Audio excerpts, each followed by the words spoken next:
Welcome to the Wide for the Win podcast. Our goal at Wide for the Win is to help authors grow publishing success across multiple platforms and formats through education, training, support, and community. If you're interested in reaching readers around the world, diversifying your income as an author, and exploring the freedom of living a truly indie author life, you've come to the right place.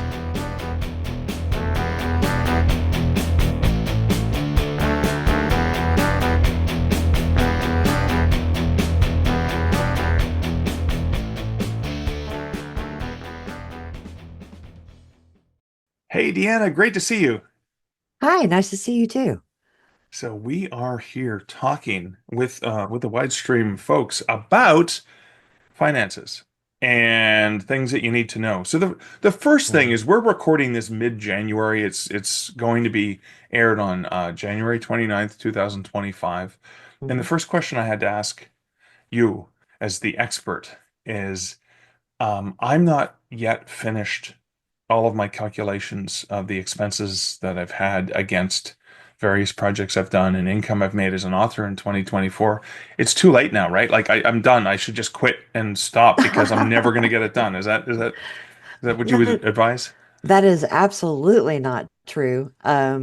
And we're all still waiting, for example, for final, year-end numbers for the month of December from Kobo, for example. Yeah. Those guys tend to lag a little bit, and I think they're undergoing an accounting system change, Yeah. which might explain Oh, the thank goodness, additional because delay in reporting, right?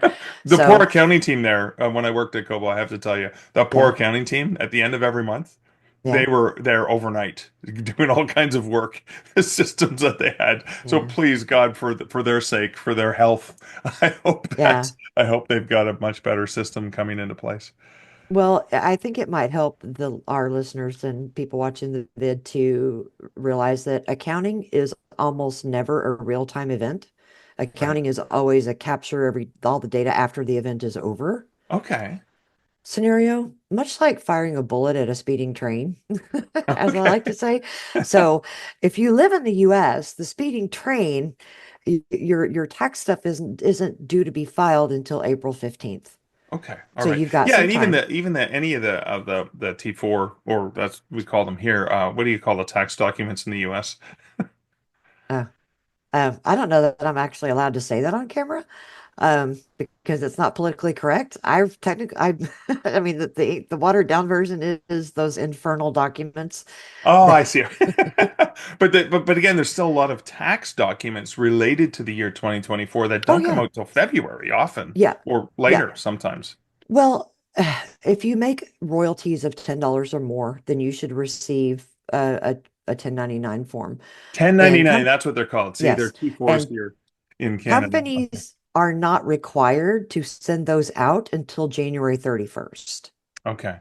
Just like companies are not required to send out W-2s in the United States until they have to be postmarked no later than January 31st. Okay. But if you're getting it mailed to you, you may not get it till, mid-February. Um, and in some cases, Kobo being a Canadian company, they actually don't send you a year-end tax document. That's right. Yeah. So that's when you go back into your Kobo dashboard, or if you can ferret it through it and get to it. If you're going draft to digital to Kobo, you can wade through those reports, isolate what you've been paid for the year. Keep in Right. mind, it's what you've been paid, not necessarily what you've earned. It's cash Yeah. in hand, right? Cash in hand's So way more important than the pretend cash that's coming it your way. it always is. And so that is one advantage of us being indie authors, is that because we don't get paid instantaneously for sale.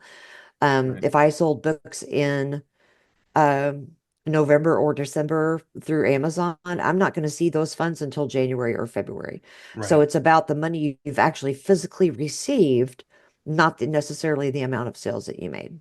Okay, so everybody needs to keep that in mind too. If you had a $4,000 or $5,000 a month or more in November, December, chances are those funds are still outstanding to you. They have actually not been funded to you, so they Right. would not be included in your 2024 tax return. So this, and I think this is an important distinction because I've Mhm. recently done some of the calculations where I said, okay, I did a Kickstarter and I did get the money. Yes. And then I was looking at, okay, well, what did it cost? What were all of my costs? And went, oh, phew, okay, I did make a little bit of money at the end of Yeah. the day, as opposed to being in the red, which I'd done Right. on a previous Kickstarter because I didn't Right. manage it properly. But looking at it and say, okay, my expenses were X, like my editorial, my cover design, any of the, if I'm going to amortize any of the software that I use, right? Like break it Mhm. down by project. Like if I'm paying for BookFunnel, for example, Right. is that just a flat fee, or do I want to, like, does that make sense to amortize that and say this percentage or this dollar value? Like, how does that, what's a really good way for authors to try and figure that out? For tax purposes, Well, the I'm not tax man thinking is about not taxes. I'm just thinking okay. about just to understand, am I Yeah, yeah, making yeah. money? Or do I I just bucket all the income that I've actually received against all of the expenses I've received?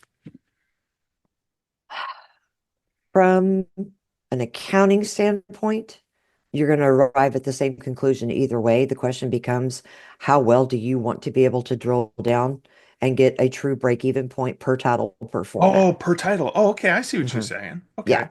So the best way to do that is what is called overhead allocation. Basically, you take all those things, what I call the cost of doing business. They're technically called G&A or overhead costs, but the cost of doing business. So the book funnel, the scribe count, monthly fee. If you've got a recurring fee for any software that you use in your author business, you would take the annualized amount of each of those, add them all together, and then you can divide that across the number of titles. And I would say probably additionally the number of formats that you have. So if you've got Right. two books and they've got five formats each, that's 10 total that you could amortize those costs out against per So- title. Okay, And yeah, yeah, what, yeah. Because yeah, yeah. and then one of the other ways I've done it is usually my primary format. Always think of the paperback as the primary format, or Mhm. most indie authors will think of the ebook as the primary format. Right, But I don't price my print books so low that I actually make money on my print books right. because I come from a different world. I come from a world where print books actually sell way more than ebooks, which Yeah, is the world most people live in who aren't indie authors. But that's a little bit of an aside. But looking at that and saying, okay, so I've got my primary format, and then have I made money back on that primary format? And then have I made like are yeah. there tertiary formats the gravy if I put all the costs against the first format? So then I make Uh, enough money that I can now invest in an audiobook. Like, is that another way of doing it as well?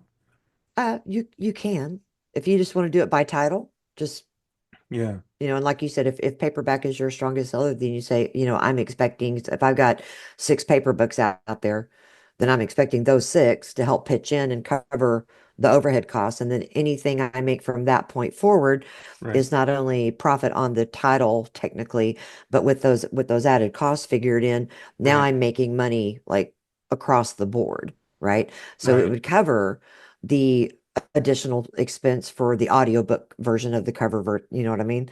Yeah, There's a couple of different ways to do it, but I'm a big believer in winning.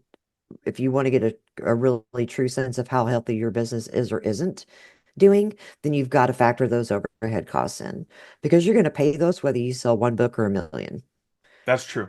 Yeah, So, that's the cost of doing business, you said, right? hmm hmm So I want to talk. I mean, not specific itemizations on a spreadsheet, which is where we love to play, but I want to Right, talk about something I've been considering, and this is kind of like my free session with an expert, but other people can listen and benefit from it too. See, isn't this awesome? The awesome wide for the win is I was looking at because I'm at the beginning of a fiscal year and saying, should I have? I was looking at as I was calculating all of my expenses from various credit cards and comes out of my bank account or PayPal or wherever it came from, right, and all the work I have to do to find all those expenses and match them. Because again, when I travel to the States, I've got my US cost, and then my credit card company has the exchange rate, and I have to go to this card and see what did I actually pay in my Canadian dollars? What did I right, actually earn in my Canadian dollars? right. Um, and I was looking at simplifying it by saying, should I just pick a single credit card and only ever use that just for my business expenses, even if it's not a business account?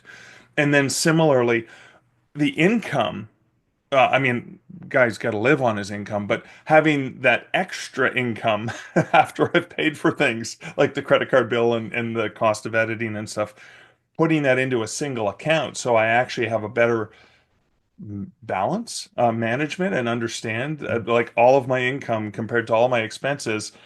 I mean, the bank account can't be in the hole. Well, actually, you Right. can. Some of my accounts can go like $1,000 in the hole because there's that extra buffer that they give you. But Right. but Mm. does something like that make sense for authors to consider, like considering a bank account that they put that extra money in and they don't use for anything other than their business expenses? Do you recommend Absolutely. that sort of? Absolutely. Yeah. Yeah, whenever possible, even if you're operating as a sole proprietor, so you're doing it as you, or you're doing it at, like my publishing is set up as a DBA. So Right. I'm on file with the state of Texas with an assumed name certificate, DF Hart, Deanna Faith Hart, doing business as two of Hart, DF Hart and two of Hart's Publishing. Right. So there is no separation, right? But that can get very tricky from a tracking everything standpoint if you're commingling your personal and your business funds. Right. So it doesn't have to necessarily be a business account, but it needs to at least be a separate account. Okay. And ideally, you don't want to commingle personal and business expenditures on a credit card either. Right. If you can swing getting a business only card, that's great. If not, just take one of your existing ones and get all that, make sure that no recurring transactions that are personal are attached to that card anymore.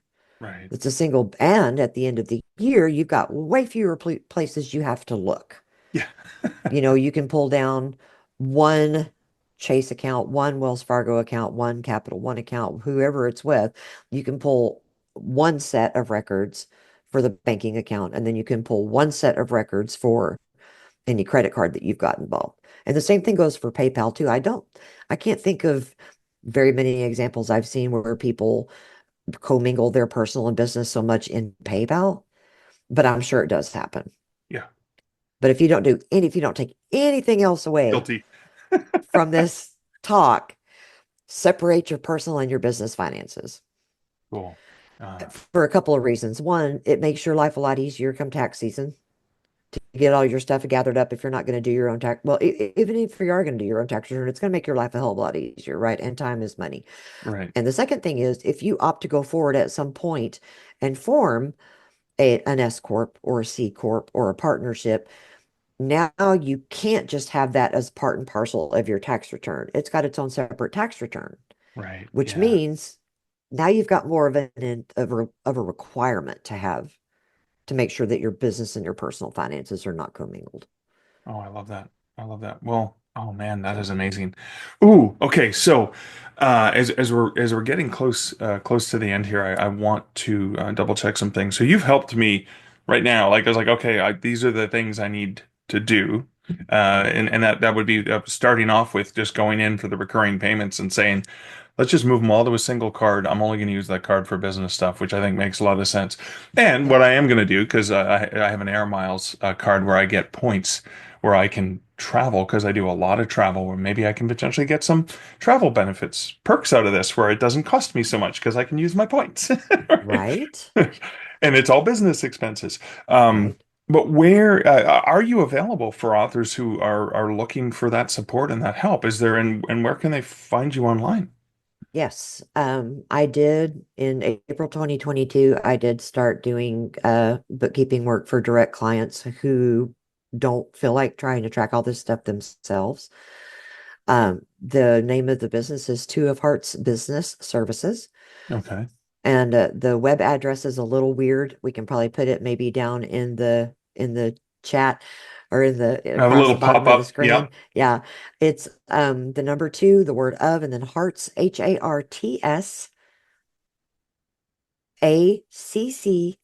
HARTSACCTG.com. That sounds like it's short for accounting or something. does sound like it. It's because it is. Now, Suspiciously like an abbreviation. right. Now I will warn the audience, I'm not a CPA and I have no desire to be one. A lot of people have asked me about helping them and like doing their tax return for them. Yeah. I do not offer that service. Right. Right. Um, like I said, I'm not a CPA. I'm not an enrolled agent. Um, I toyed with the idea briefly about getting certifications to be a paid tax preparer, but I'll be honest, I don't even like doing my own taxes.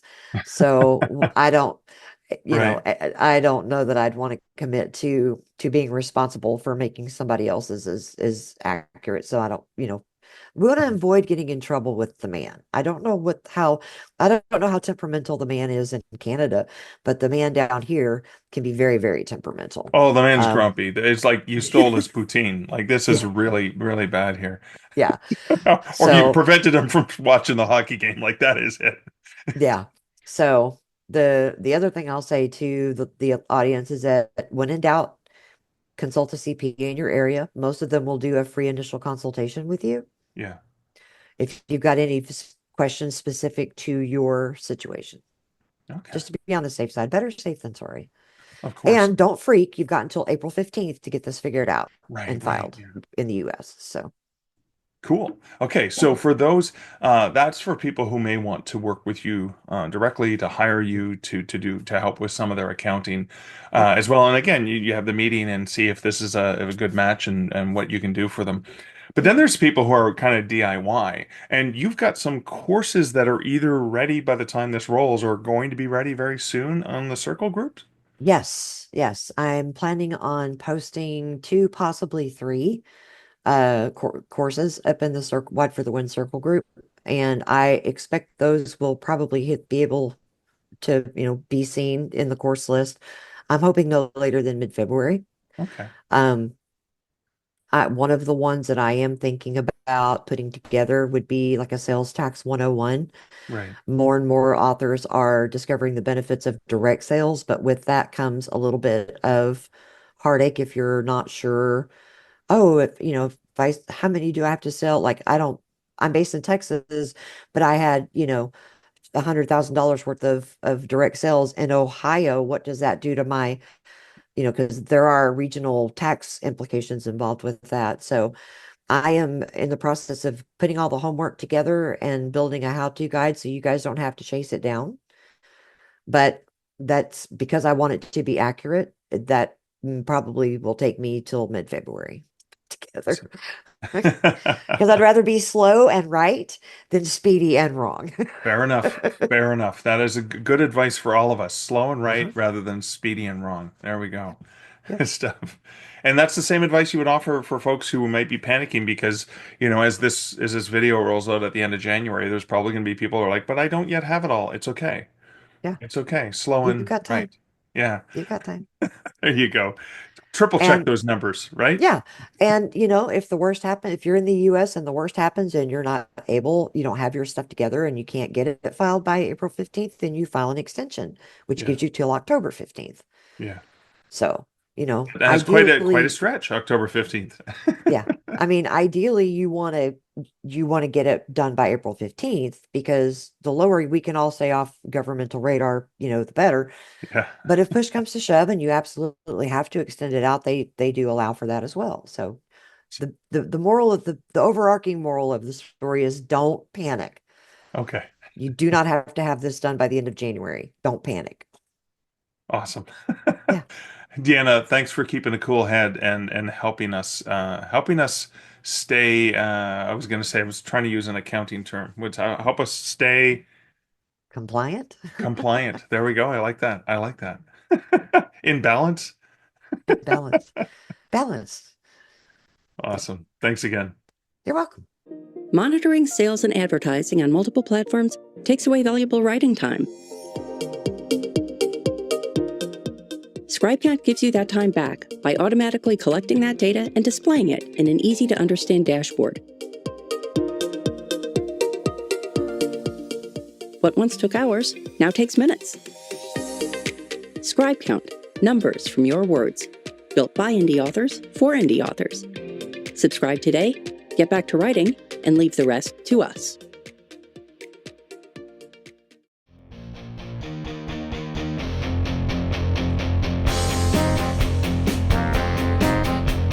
You've been listening to the Wide for the Win podcast. For links to our Facebook and Circle groups and other helpful Wide publishing resources, go to wideforthewin.com. The music for this podcast, Sax and Rock and Roll, was written and performed by Kevin MacLeod and was licensed at incomptet.com.